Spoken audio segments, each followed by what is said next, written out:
After the events at entertainment room number 17, Sun Moon rode slowly home with the man who'd been pretending to be her husband, Commander Ga. The imposter didn't seem to have his own name. He used Ga's, just as he wore Ga's clothes, drank his clear liquor, and slept just as her husband had on the couch. He drove with the high beams on down Cholima Street and Reunification Boulevard.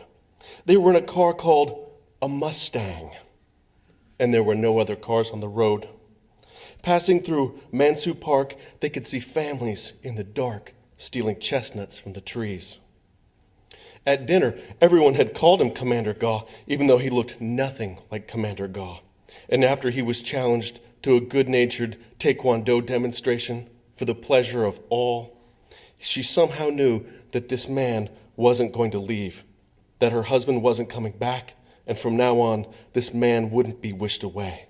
He would have to be dealt with, just as her husband had to be dealt with. They crossed the Taedong River, the bridge lights showing the color of his bruises. They drove through the Martyr Cemetery and the amusement park. Passing the zoo, she asked about the vehicle they were driving. "This is a famous car, yes?" Instead of answering, he slowed and turned sideways in the road. In the headlights was a man running from the zoo with an ostrich egg in his hands. Chasing him uphill with flashlights were two watchmen. "Do you feel for the man hungry enough to steal?" Commander Ga asked, "or for the men who must hunt him down?" "Isn't it the bird who suffers?" she asked. He put the car in gear, drove past the botanical gardens with their high electric fences to secure the hybrid crops inside. "So where did you get this car?" she asked. He didn't answer. "You know it's a fake, right?" "This kind of car," he said, "is revered in America. They are quite rare." "Oh, I recognize this car," she said. "It was a prop in one of my movies, the one where the Americans are repelled and MacArthur is caught fleeing. This was the car he was escaping in.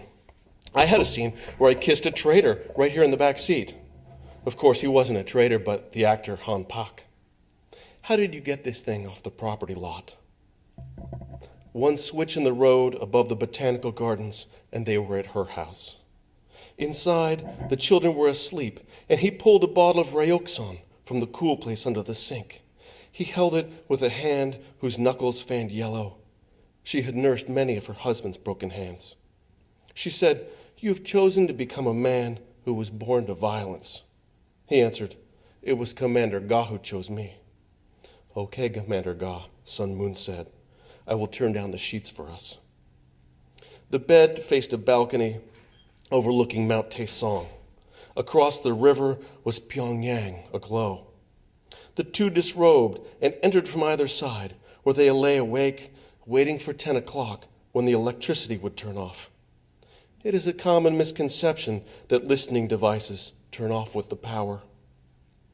On the mantel above them, out of the children's reach, was the can of peaches Comrade Buck had given them. When the house and the city below went dark, Sun Moon spoke.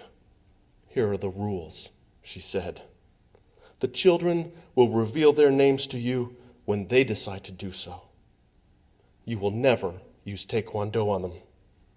Tonight you discovered that my husband's friends are happy to hurt you in public. I can have them do it again. And you will never touch me," she said. From below, they could hear dogs baying in the central zoo. "Wait, I take that back. You are allowed to touch me, only if I touch you first." "Are there more rules?" he asked. "I'm thinking," she said. A quick blue flash filled the room. Then all was dark again. "In prison," he said, "so many people threw themselves at the electric fence that they had to build another fence to keep them off of it."